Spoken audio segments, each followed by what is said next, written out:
That is Chidubem Ezekwe, who is a public affairs analyst. Good morning, Chidubem. How are you doing? Fine, I'm okay. You sure you're okay? I'm okay, yeah. That's good. I hope you're mourning because we are still in a state of mourning. We lost our president on Sunday. So what a pity. Well, that's how. Is that why we will not see your face? Former president. Okay, are you crying? Not yet. Okay. Maybe he's holding his tears back. I'm And hungry. that's how we're going to be beginning this morning with the press review. But before then, let us give you news making rounds on ABS website. And the first news we have for you from ABS website is Anambra State Government awards Ekulobia Nobi Dual Carriageway Project. ANSEC reviews ongoing continuous voter registration exercise. Anambra State Government consoles Akaneme family over death of father. Oka South Council Chairman Okafo asks INEC to extend time for continuous voter registration exercise. Also, we have police rescue more kidnapped victims in Anambra. Mixed reactions throughout death of former President Buhari in Anambra. Former President Buhari buried in Daura, Katsina State. Thousands of Afghans moved to UK under secret scheme. Wow. These and many more are the stories making the round in our website this morning. So you go and get details of this. Welcome again. Yes, the president died on Sunday and was buried yesterday. And the sitting president, Tinubu, declared a 1 week mourning with a public holidays that we had yesterday. So what's your take on that? What will you remember the former president for? Okay. First of all, thank you for having me. Come. Well, death is a recurring decimal, a debt that every compos mentis homo sapien, every living being must pay. And the remembrance of that death, and Islam, Muslims, their own burial style is that clear illustration that reminds us that as at the time we are dying, the question arises, what is going to be the epitaph on the tombstone? For what will you be remembered? Because these things we do here, you buy a casket of 100 million, you spread incense. As great as you are tied inside cloth and you are thrown into the grave and sand covers you directly. That is, by the way, everybody must pay the price. For President Muhammadu Buhari, he will be remembered for the second Niger Bridge in Southeast here. He started and completed that project. He would also be remembered for the left side of Enugu-Onitsha Expressway. He will also be remembered for the road leading to Enugu. That's it. But of course, you know, somebody needs to be extremely careful. As the advantages come, there comes the disadvantages. Under President Muhammadu Buhari, the NSAS protest took place in 2020, and the Lekki Tollgate shooting occurred, and people were shot. Armless protesters were shot. So these are also things that will be remembered, things that he will be remembered for, you know. So that's just it. There is the positive and the negative angle. And I believe this has sent a lot of chills down the spine of leaders, people that occupy very important positions, that one day it will be your turn. Both me, everybody will pay the price. Everybody would one day open the door of death in his house. And when the door is opened, you will realize that what goes around comes around. But what they didn't tell you is that when it comes around, it can never go around. Do you think they really care about this? Whether they're going to die today or tomorrow? This is not the first time we are witnessing the death of president. This one is even an ex-president. So Yaradua died on seat. Okay. So did he change anything? General Sani Abacha also died as an incumbent. So he didn't change anything. And his was actually shrouded in mystery. Till today, people don't really know what happened to Abacha. On 7th of June, being Sunday, Abacha was seen at the airport escorting Yasser Arafat out of Nigeria.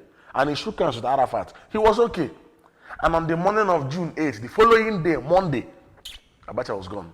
People, Till today, nobody no, people really... slumber, die. No, People that's die in it. their sleep. People That's can it, die that's it. anyhow and anytime. But there should be a record or the reason why a president should die. Why a president? No. Is he a human being? No, he's You a are human being, but there is no occupy- record of what killed him. Yes. No, Just no, nothing. only He's a speculation. president, you understand? Apple, cardiac arrest, all He these was things, a which man, I a consider human being mumbo before he jumbo. became a president. Which I Death consider does mumbo not- jumbo. Does not choose who you are. It doesn't. Exactly. But Once at, they at come, the same you time, die. when a notable figure passes on, there is need to know what actually happened. Exactly. He slumped and died. Exactly. Yes, And to answer your question, Yes. trust me, every prominent person out there may not be scared of death, but they think about it. Just like every other person. We all If die, you- whether you're of course, prominent or you're of not course. prominent. You will die. If you do not worry about death, you think about death. It must occupy space in your mind at some point. Especially when you are under some sort of covenant, or you're under some sort of oath, or you're under some sort of agreement or bargains that you consider surreptitious, that nobody should know. You must worry about death. Everybody. You can pretend all you want that you're not worried about it. Okay, last year, late Senator Patrick Ifeanyoba was buried at 52. He was supposed to be 53 by September, but he died in July. Look at the faces of every politician that attended that burial. 70% of them. You see that look. Wow. So one day to be my turn. And then you wonder, why can't they think, oh, since it will be my turn, why can't I strive so that I can be remembered for something? Anyway, and the question is, did he change a thing? That is it. Did he change the way they must be do? remembered for something, whether the good or the bad. There are plenty of abilities. Even the ability to do nonsense is considered an ability. So, all right, let's continue. Anambra State Government awards lobby and no be dual carriageways. So many projects coming up and then being completed at the same time. This one is, they call it one of the link roads that link Anambra State. You start from Anambra North, you join Central, and then you join South.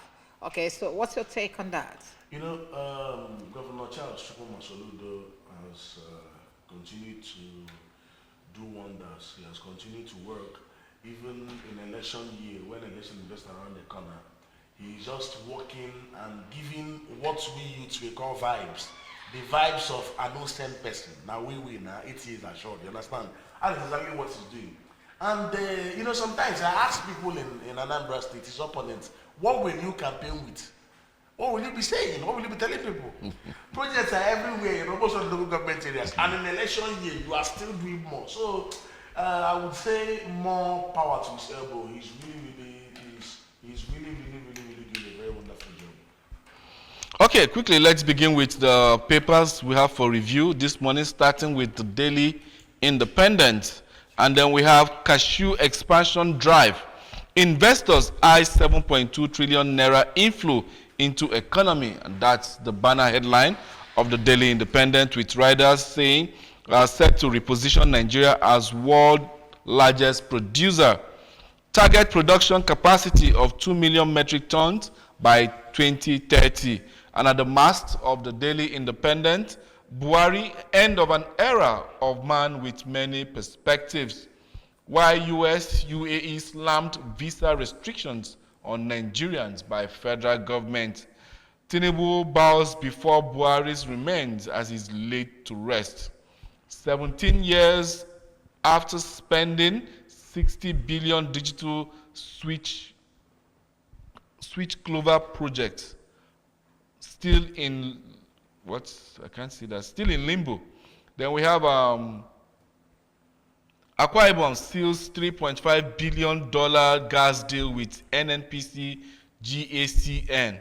And then we have Dangote urges wealthy Nigerians to invest in the country. Ondo government firm to sign MOU on establishment of oil refinery. Really? Okay, let's look at the Daily Times. On the front page of the Daily Times, we'll have this banner headline: Tinubu, Shetima, governors, ministers, others bid Buhari farewell in Daura. And then on top of the name template, PIA delivers $16 billion investment to boost 50.8 trillion naira crude revenue for Nigeria. You hear all these figures on papers. Okay, and down here, Buhari's second tenure toughest for Southern Kaduna people. And this is coming from Apostle Kure. Outrage as government Q27 in Plateau State. In Plateau, fresh attack. And then a coalition or not, Obi will contest 2027 presidency. This is coming from Tanko. Recalling Senator Akpoti Uduaghan not automatic. NAS. Okay, that's all we have coming from this paper. Quickly, let's see the next paper, and that's the Punch newspaper. And then we have the first story, the banner headline, Final Salute, Nigeria beats Buhari, emotional farewell. And we have riders coming there. Tinubu, Akpabio, service chiefs, governor pay final respect amid tribute and tears. Daura stands still at Castina Airport, records over 130 flights. Osibanjo, ex-governors join African leaders, Saudi King Prince to mourn Buhari. And also at the mast of the Punch, marketers protest as Dangote moves to crash cooking gas price. Awujale's burial frees Yoruba kings from ritual slavery. That's coming from Oluwo. And then we have North Central States mobilize joint security to crush bandits. Also, over 420 federal roads completed or in progress. That's massive. Nigeria's oil output soars above OPEC quota, and that's all we have for you on the front page of the Punch newspaper. Okay, let's quickly review Vanguard before we start talking. Vanguard newspaper is next up now. Again, Nigeria misses budget 2025 crude oil output targets. That story is on top of the name template. But the banner headline here says, Tinubu, some African leaders bid Buhari farewell, with a lot of riders here. Ignore Buhari's 8 years in power. He was a good man. This is coming from Kuka. It says, a late president was a good man. Okay, Buhari's a statesman who came, saw, and conquered. This is coming from Sultan. I will carry your memory with me. Buhari's daughter, no. Late president goes home in blaze of glory and honor as Afe Babalola, Mustafa, Emani, Dixon, Pantami pay tributes. Okay, any other story of interest here? You see the pictures, Tinubu at burials, at Buhari's burial, a whole lot of hairs there. Okay, down here, we are yet to receive formal communication from UAE on revised visa policy. Gunmen allegedly killed 20 in Plateau night raid, while all the security apparatus were in Castina burying a dead president. Human beings that are still alive are dying in their numbers. Okay, SAPC National, I'll share Oregon, or whatever, Oyegun registers with ADC in Undo. Edo, please. Okay, no other story of interest here. Yeah, quickly, let's begin to delve into the papers as read out quickly. Cashew expansion drive. Investors high 7.2 trillion inflow into economy. Wow, 7.2 trillion. We still have some some issues with revenue generation from NMPCL that Nigerians are still trying to unravel with so much billions of dollars pumped into there. Now we're talking about agriculture, going by green revolution and the rest of it all. How feasible do you see this investment, probably this injection into the Nigerian economy and the sustenance of it, Chidibem? It's extremely feasible, though. It's very feasible. It is something that can be accomplished, something that can be achieved. If the requisite energy is invested, if the requisite amount and the requisite policing, police figuratively here, euphemistically, is done. Because I said it some time ago, all these things are just written on paper, theoretically, to make it sound so wonderful to the ear, to make it sound so beautiful to the ear. The average Nigerian is looking for results. How has he started reflecting on our lives? What has he done to better and ameliorate our lives? So all these things, we have heard these kind of stories before. 7.2 trillion, or 1 trillion, 100. These are nice ideas, very wonderful ideas. But the question that remains the recurring decimal, the question that you cannot help but take into consideration remains, will they follow it up?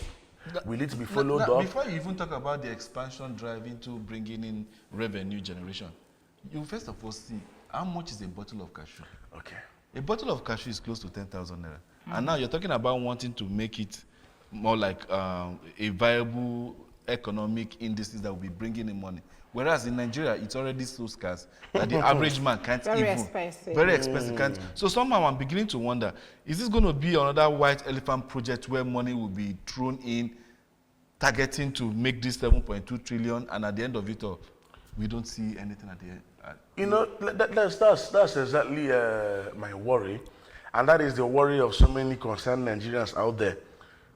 You see, so many people ask the question, okay, some time ago, we were told invest in agriculture, invest in agriculture, they have invested billions and trillions. What happened? They told us again that they're investing in power plants, this. What happened? These are the reasons why most times when average Nigerians read these things on paper, they just smile and pass. They believe that it's the usual fairy tale, the usual mumbo jumbo, the usual hogwash, the usual humbug, and the usual poppycock that they read every day. That's just it. Okay, we saw Buhari being buried, the all and mighty in Nigerian politics, across divide, all congregated at Daura. Nobody was talking about coalition, nobody was talking about 2027. Yes. That was kept aside, and we saw every person there, you know, in that solemn state of mind, Yes. knowing that someday it will get to us. When things like this happen, even though there are mixed bags about this person we're talking about the president, and if you sample the opinions of most Nigerians, I'm sure the divide will be more on the fact that as a leader, he didn't actually do well. But with the gathering of our politicians in Daura, do you see any change coming up with their body language and then the policies and then the way the drive to govern this country better than we already finding ourselves, knowing that someday debt is going to knock. Exactly, that we all must pay. Yes. You see, when I hear people talk about death affecting leaders, I remember the Gideon Oka coup of 1990. Babangida really changed. He changed them. He changed the entire Babangida regime. They became more careful. They became less corrupt. They became less worried about certain things and more worried about certain things. I've also talked about the burial of late Senator Ifeanyi Uba, how everybody came and they were looking, wow, so to be my turn. The problem is, you know, one thing I've noticed about life is into the death, his will be done. Now feel your fear. On that burial, everybody will feel the fear. Then into the death, gradually, they start erasing the memory, and then his will be done. They begin to do that which they were doing before. That's just it. You know, it takes a very hard experience. It takes a very hard experience. A direct blow to the skull. The blow was directly on Babangida because the boys surrounded by, that's the boys that participated in the coup, threw a direct stuff to his window. So he shook him. Babangida actually fled. He ran from that place. In his mind, he was done with being the military president, self-styled, as he called himself. So you will see all these things. People will come together, coalition aside, and all those things. Which is why I warn people: when two politicians are fighting, go away. Oh. It's just like husband and wife, twins that are fighting, and you enter the middle. They will use you as an instrument of reconciliation, and you will not become the common foe. You become the common enemy. So that's just it. I don't really see anything. And you know it. You know, when something has happened once, happened to you twice. There are those that learn after the first experience. There are those that learn after the second experience. So you can't even send it away. In this one that has happened more than 100 times, how many have died? Ernest Shoneko died. Oladipo Dia died. Abacha died in office. Yaradua died in office. Now Buhari has died. Murtala Mohammed died in office. And Abakari too. So these things, seven different experiences, plus those I've not even mentioned. Okay, let's leave these people and discuss what concerns us, please. Okay. Let's look at the security architecture of this regime, how far they have fared, considering the spate of killings and insecurity we experience in this side of the world. And it does appear nobody is doing anything. If they are doing something, it's not good enough, because until we see results, you aren't doing anything. Yes. So how do we handle this problem in the Middle Belt, the Plateau, the Benue, even down here in the east, because we know what's going on in Enugu, I mean, Nsukka area of the Enugu State axis. Okay, so how will you assess the security situation in Nigeria generally? Trust me, security is everybody's business. When you see something, you say something.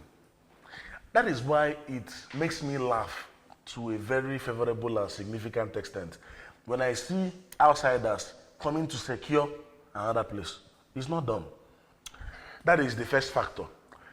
The people who are in the community, the king, the president general, the youth leaders, and all of them must come together unilaterally, unanimously as one to say cabudo rejectamenta, to say no to that insecurity. That will be the first step that will show that we are now ready to curb it. Number two, the government, whose primary duty is security of lives and properties, will now step in. Number three is another issue that is salient. Nigeria is under-policed. I've said this before. Nigeria is under-policed. 220 to 230 to 250 million Nigerians. And we have less than 400,000 policemen in total. And about 40 to 50% of those policemen are assigned to prominent men. So if you are under-policed, and inside the percentage, the egregious percentage of being under-policed, the rate, ratio and proportion, the rates of policemen, forcemen at the police, at the army, the naval staff, the paramilitary and the rest of them, add them, check the ratio of these people to the ratio of the other citizens, and you will know that we are making a very big mistake.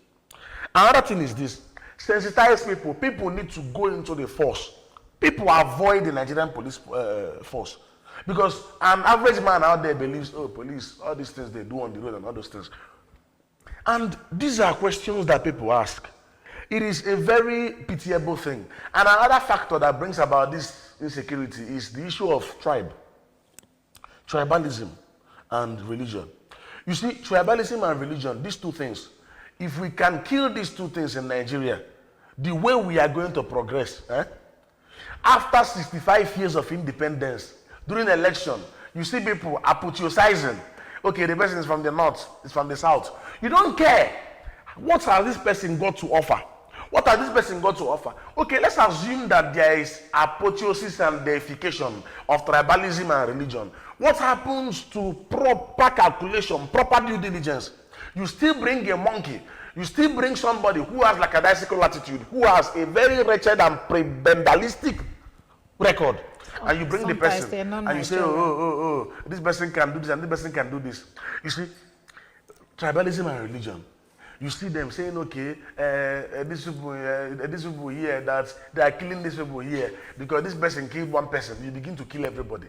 There are lots of questions to ask in Nigeria. I tell you, if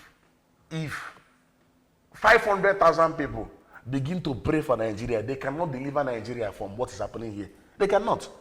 Okay, So, all right. so what would deliver Nigeria? What would deliver Nigeria is practical movement. It has nothing to do with prayers. It has nothing to do with plans. Nothing to do with shouting and jumping and just saying the words. It's action. The day the people who are involved, the day the recipients, the day the victims of malversation and Machiavellianism inclined governments come out and say we are tired of this, is the day it will stop. All these things, for me, we are still playing. We are still playing. Okay, now, let's use here as an example. Some time ago, just recently, our governor was saying that those that have been arrested, the many people that have been arrested, are Igbo people that are killing Igbo people. But the notion out there is that people from another tribe are coming here to kill us. Surprisingly, check now, the people who were arrested last week at Onitsha, all of them, the people that collect people's phones and everything, where are they from? And we are lying to ourselves. The first thing is, identify the problem, say the problem for what it is, call its name, spell its name. Number 3, be prepared to say no to that problem. So many Nigerians don't hate corruption. They only hate corruption when it disfavors them.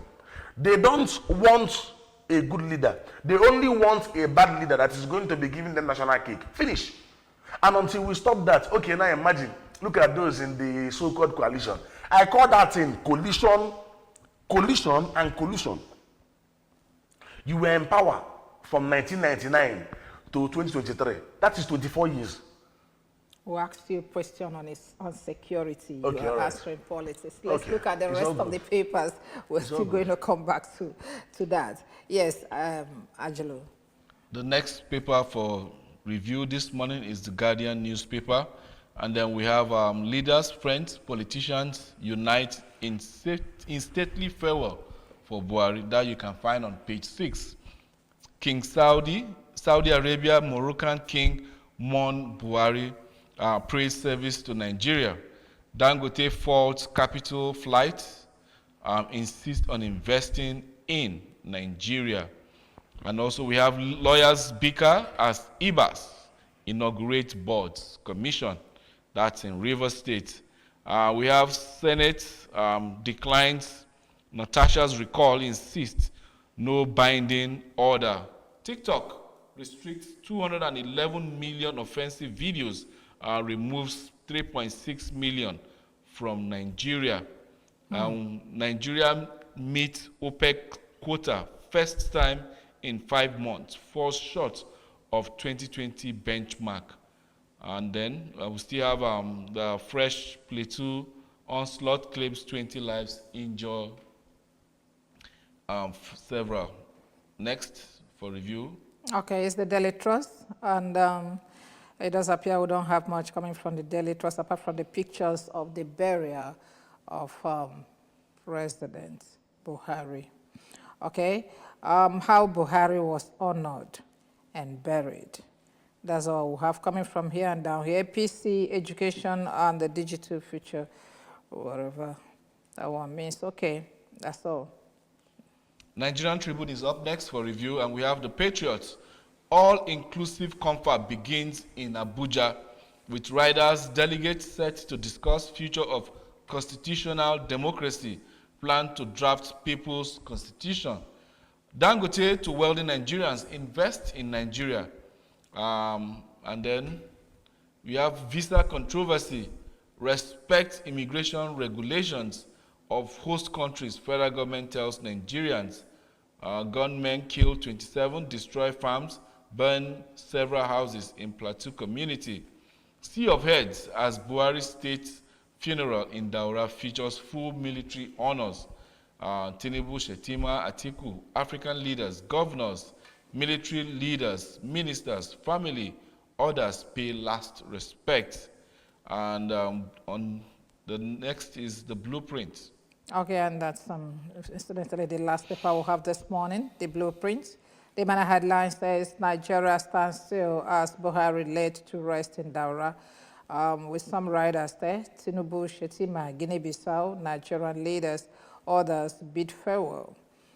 And then Oni of Ife, Esunipe, Saudi King, Crown Prince, Bamishola Saraki, Jibwis, others speak on ex-president's integrity and honesty.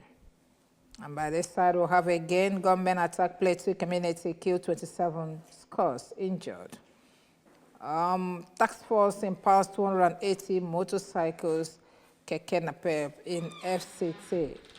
And on sports, we'll have WAFCON Super Falcons better than Zambia, and this is coming from Demahin. Any other story down here? All set for Blueprint Impact Series Award. Okay, that's personal to them. Okay, and that's all we have coming from here. Let's look at this Natasha's case. What exactly is going on? Recently, we heard about the court judgment that asked for her reinstatement, advised for her reinstatement. Okay, and then the National Assembly, headed by Senator Akpabio and his men, said that that was not that they don't understand that as the interpretation of what the court says. And at this point, I was asking, so why can't the judiciary stand up and defend whatever they say they have said? Because what that letter, what the judgment said, is different from what is being done in the National Assembly, and they are doing totally a different thing altogether. So at this point, who do we rely on? Yes, Chidubem. You see, the issue of Senator Natasha Akpoti Oduaghan has always made me laugh. One is that I don't believe the allegations. I do not. One bit, I do not. Reasons. Reno Omokri said, "You accused me of sexually harassing you, and it was categorically proven that you were lying against me. You deleted some posts and you presented evidence. You ran away from the evidence. You didn't even deny anyone. And here you are again, accusing another person." Now, there were pictures when you became a senator, when you were so cool with Akpabio, and suddenly maybe something has gone wrong under the ocean, something has gone wrong in places that we cannot see, and you now remember sexual harassment. I'm in no way supporting sexual harassment or misconduct. I don't do that. But you see, it is very ridiculous and completely preposterous that a National Assembly in a country like Nigeria that has plenty of issues, a congery of problems, we spend our time discussing this type of trivial matters in National Assembly. That brings me to the next line, the interpretation of the judgment of the court. I listened to that yesterday, and I remembered something in 2023 when they were discussing Obi won Abuja to third majority, and I was laughing. You know, going to school, passing through school is different from school passing through you. I read that thing, I was like, okay, whoever becomes a president must get the popular vote and must get at least 25% in 2/3 of the states or in the federation and the federal capital territory. And people say, oh, that you must win Abuja, you must win Abuja, and that issue was resolved. Now, the issue of interpreting the law, I don't even want to talk about the law. See, what I'm going to say now, which is straight, is this. There are laws guiding the Senate. Nigerians should stop judging matters with stupid emotions. Emotions have never favored us in this country. Instead, it leads us to OPT. What is OPT? Original premium tiers. Finish. Emotion, oh, she's a woman. Woman's rights. Chidubem, are the laws guiding the Senate superior to Nigerian Constitution? They are not superior to Nigerian Constitution. But there are laws that every senator who is in that chamber must abide by. So, one is, it falls on the judiciary to come and explain what it is that they have said. But mind you, the Senate are the lawmakers of the country. They are the lawmakers of the country. So, anything about law and all those things, they are the lawmakers of the country. But My point is that it is so funny, it is so absurd, it is so disheartening, it is so sardonic and lugubrious that in the Senate chamber, no, that what we are discussing is issue of sexual harassment and all this. The Senate is the lawmaker of the country, yes. and what is the judiciary? Judiciary interprets the law. Okay, so at this point, on whose table is this case now? It's the judiciary has done their judgment. And then the lawmakers are interpreting it. The lawmakers, you see, misinterpreted it, because that's what we are seeing.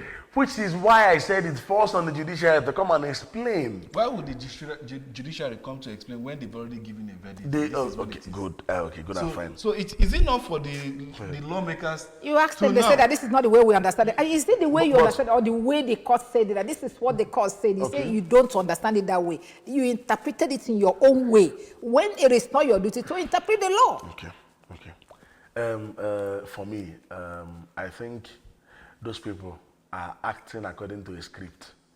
Yes. Oh, now you those talk. people. Oh yeah, of course. Now they're acting according to a script. That is why from the first day, I'll present evidence till today we have not seen. I will tell you how it happened, how it was. Till today we have not seen. I will send the call record. Till today we have not seen. I will fly and land there. I will show them. We show them. Till today we have not seen. And the ones that you have seen, what did you do with it? That's it. The ones that you have seen, what did you do with it? Look at what the court said and look at what you are doing. Okay. Okay. See, to be sincere with you, what I think is that one is a different case. Like I am okay. What is different from all I can say is this. I believe that all those people, every single parameter in this issue, every single member of this issue, every single person that is in this matter, they are acting according to a script. Thank you. Okay, let's look at the and that story skit coming is from not funny. Tribune It's not interesting.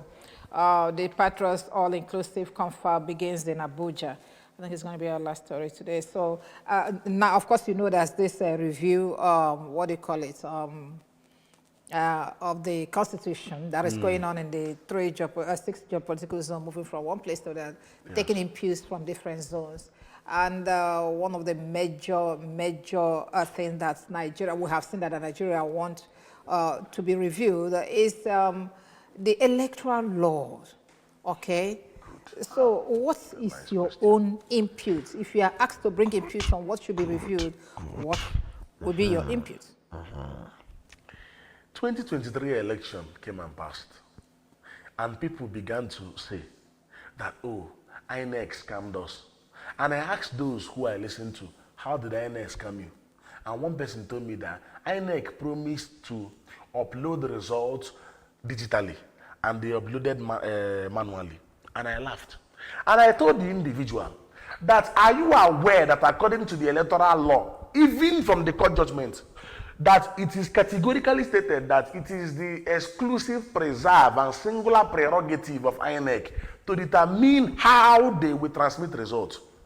The fact that they maybe lied to you or scammed you or played on your intelligence doesn't mean that that is what they're supposed to do. The only thing they owe Nigerians is the result. Why did I say this? I want to enter somewhere. Now, unless the National Assembly changes the law, how far are we from February 25th, 2023, when the election took place? We are over 2 years. Senators know that they have the power to change it, but they are pretending as if they are not seeing it. 2027 now, you will hear them shouting, 40simo, 46simo, change the country. And Nigerian youths out there will buy into the shenanigan, buy into the subterfuge and the stratagem, and believe, these particular people are fighting for us. You see, one of the first changes, one of the first instruments of change that we must do in Nigeria is changing the system. And I think this whole thing about reviewing the Constitution is a very good thing. That's number one. Number two is that the people who are in National Assembly should know their duty. They should know their job. Let's stop chasing frivolities and the trivialities. Let's stop that. All these things I said now, I am sure that they know. They know that it's our job. We can change this INEC stuff. We can change it. We can look at it. We can pass the bill. Nobody has passed the bill. Come next 2 years now, you will hear their voices. Electoral law must be reformed and all those things. Well, Olu, and how do you expect them to pass the bill that is going to affect their re-election? Exactly. You see, youth, when I hear people like you talk, it makes me feel like I think we better shut down this nation because there seems to be no hope. You guys should be more aggressive than this. Okay, you should go for what will better the loss of this country in future. You guys should stand up against these people that are holding you down, especially the youth. Well, you expect them to continue doing like this, and where lies your chance to come? IG, wait, before you answer, please. Where will the Nigerian youth come in to do what they need to do when they are busy on TikTok? On TikTok. Mm-hmm. You understand? Nyash challenge. You understand? Dance challenge. So now, where would you expect them when they are starving themselves to have data so that they can post content on TikTok? And that is what we are having here, where they say 3.6 million videos brought down. From Nigeria alone. From Nigeria. It's a decay. And you don't know that what costs is unemployment. If you had finished going to school and got a new job and got busy with your job, you won't have time for TikTok. People are looking for means of survival. I'll be very honest to you. People are looking for means of survival. That's why they engage themselves in this kind of thing. And the people that has caused this unemployment for you are there, seated there, recycling themselves years after year. I beg to disagree with you to an extent. Sometimes it may not be categorically about not being employed. Somebody who is corrupt. Even inside school there, even during school days, you will see those who don't attend classes. You will see those who are not serious. Those who have placed themselves in permanent penury. They have sworn, I must be useless in my life. There are people like that. Even if you give them money, there are youths in Nigeria that have gotten plenty of opportunities. Okay, a certain keke driver from somewhere, I don't want to mention the place, got opportunity, registered under Labour Party, went to the house, boom, now he wants to join APC.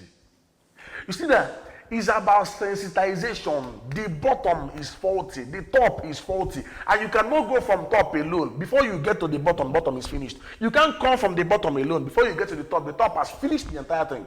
It's about sensitization. Teach them, like, what are we supposed to be doing? Okay, now imagine somebody who's supposed to be a youth is on TikTok every day, making videos, asking for gifting. Oh, gift me. Oh, I'm going live. I'm doing this. I'm doing that. Follow me. Follow you to where? Follow you to do Mabina. Follow you to where? And these are the problems we have. The question I ask people: youth empowerment. Are the youths prepared to be empowered? Atiku Abubakar said when he was asked, are you worried about getting the ticket? He said, have I ever failed to get the ticket? They asked him again. It is time. People say that it's time for the youth. Atiku said, it is democracy. Let the youths compete now. Now, are there no youths backing him? There are youths backing him. There are those who are behind him saying, okay, let me use an association as an example. The Association of Nigerian Students, for example. When I hear some of them in that union talking about, the president is old, the governor is old, and this, I laugh. A union of Nigerian students, the chairman for a certain state is over 70 Nigerian students. You'll be seeing an SUG president married with children approaching 50, an SUG president. You'll be seeing an SUG president that is in his early 40s, and people are not saying anything. Youths inside university level that are still students that have not even reached the level of being employed, if at all they should be employed. You see them backing them, carrying their placards. So you see, the decay, the gangrenous and putrefactive society, which we seem to be living inside, which we consume us if we don't wake up, has all wrapped up. They have all wrapped up, and they keep increasing. So for me, I think there should be change. And most people who are insulting government and criticizing government don't have solutions to it. Watch those who go on TV. Tinubu did this, the president did this. What is your own solution to the problem? They won't tell you. All the major candidates said, we are going to remove fuel subsidy. Now you are changing your story. I would have done it differently. How about that differently do you want to do it? Well, thank you so much for that. talking about the press review that we had this morning in Chidibem Ezekwel. So much has been said. Well, I implore you out there to go pick up the papers and then read and get to know what's happening in your country. And that's the much we can do on this segment. Up next is the discussion segment where we'll be talking about our House of Rep moves to strip President of power to appoint INEC chair. Don't go anywhere. The show is just starting.